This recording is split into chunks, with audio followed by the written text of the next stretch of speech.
This is not just a video, it's board's important topic, NCRT important lines, important definitions, differences, diagrams, everything you ever need.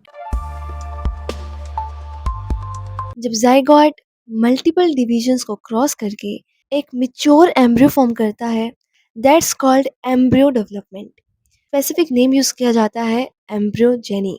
सवाल है कि embryo बनता कहाँ पे है? Micropylar and के पास।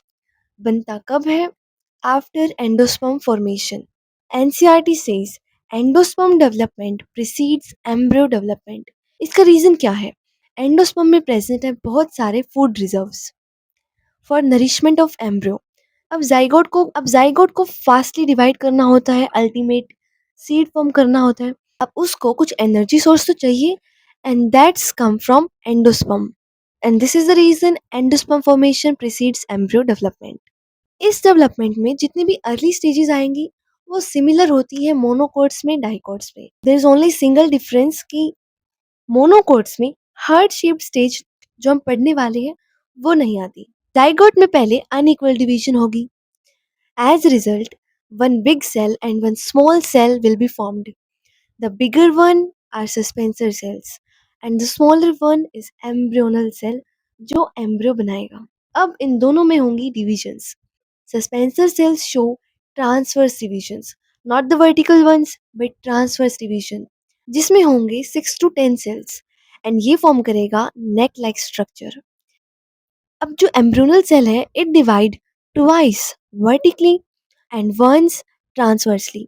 मतलब समझो, फर्स्ट वर्टिकल डिवीजन में बनेंगे दो cells, first second. Second vertical division में बनेंगे total 4 cells, and when it would go through transverse division total बन जाएंगे 8 सेल्स। इस स्टेज को हम बोलेंगे 8 सेल्ड 2 लेयर या फिर 2 टायर स्टेज।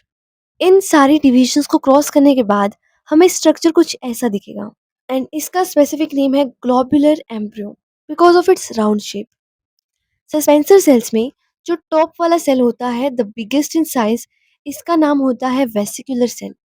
अब जो कनेक्टिंग लिंक की तरह काम करता है इस सेल को बोलते हैं हाइपोफाइसिस। ये कनेक्ट करता है सस्पेंसर सेल्स को विद ग्लोबुलर एम्ब्रियो। जो फर्स्ट टायर है इट विल फॉर्म शूट का part and second will form root वाला पार्ट। इसके बाद जो स्टेज आएगी उसे बोलते हैं हार्ट शेप्ड स्टेज। ये वाला एग्जैक्ट सेम रहता है, दिस इज द डिफरेंस। ये स्टेज डाइकोट्स में प्रेजेंट होती है but in monocots it's absent.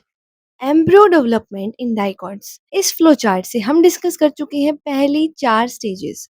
Now we will talk about mature embryo. This is the mature embryo in dicots. इसमें होते हैं दो parts, the cotyledons plus embryonal axis. What's important here is the labelling. इसे याद रखने की best technique बताती हूँ।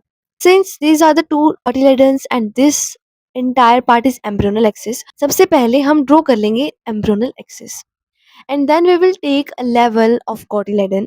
जहाँ पे cotyledon प्रेजेंट है वहां से हम एक लेवल लेंगे। we will draw an axis here too। अब ध्यान से सुना, तुम्हारी ही लैंग्वेज में एनसीईआरटी की इंपॉर्टेंट डेफिनेशन सीख रहे हो। एम्ब्रियोनल एक्सिस का कोटिलेडन से ऊपर वाला रीजन एपिकोटाइल होता है, एम्ब्रियोनल एक्सिस में कोटिलेडन से नीचे वाला रीजन हाइपोकोटाइल होता है। अल्टीमेटली ये एपिकोटाइल है एंड ये हाइपोकोटाइल है। ऑब्वियसली प्लांट में रूट सिस्टम बॉटम में प्रेजेंट होता है।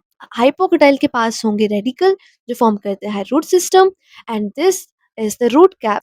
एपिकोटाइल फर्दर फॉर्म करता है plumule and these are the two cotyledons जो होते हैं थिक और fleshy, and this is the reason कि डाइकोट्स में नॉन एंडोस्पर्मिक सीड्स प्रेजेंट होते हैं क्योंकि सारा फूड तो वो एब्जॉर्ब कर जाते हैं। मोनोकोट्स में ये फ्लो चार्ट एग्जैक्टली सेम रहेगा except one difference. You just have to exclude heart-shaped stage.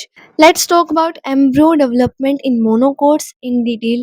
NCERT में हमें एग्जाम्पल गिवन है मोनोकोट एम्ब्रियो ऑफ ग्रास का। Mono means single, it means इनमें प्रेजेंट होगा single cotyledon, specially in the case of grasses. Grasses वाली family में इस single cotyledon का नाम है स्क्यूटेलम, लेटरल साइड पे प्रेजेंट होता है। लेबलिंग के लिए हम यहाँ पे सेम टेक्निक यूज करेंगे। This is radicle, root cap and the plumule जिसका नाम शूट एपेक्स है। and scutellum. And this is coleorhiza. Undifferentiated sheath होती है अराउंड रेडिकल. इसका फंक्शन प्रोटेक्शन का होता है. This is epiblast. बहुत रेयर स्पीसीज में सेकंड कॉटिलेडन बनता बनता रह जाता है. It's basically non functional in nature. इसलिए हम बोलते हैं कि मोनोकॉट्स में सिंगल कॉटिलेडन प्रेजेंट होता है overall. And then this is coleoptile. ये एक होलो और फोलियर स्ट्रक्चर होता है जो कवर करता है प्ल्यूम्यूल को. अगेन इसका भी फंक्शन प्रोटेक्शन का होता है. The difference between coleorhiza and coleoptile is again an important one. देखो ये डायग्राम इम्पॉर्टेंट है. अगर वर्ड्स में आता है you can follow this easier version. Labelling exact same रहेगी. This is a very important difference between epicotyl and hypocotyl. So make sure you take the screenshot.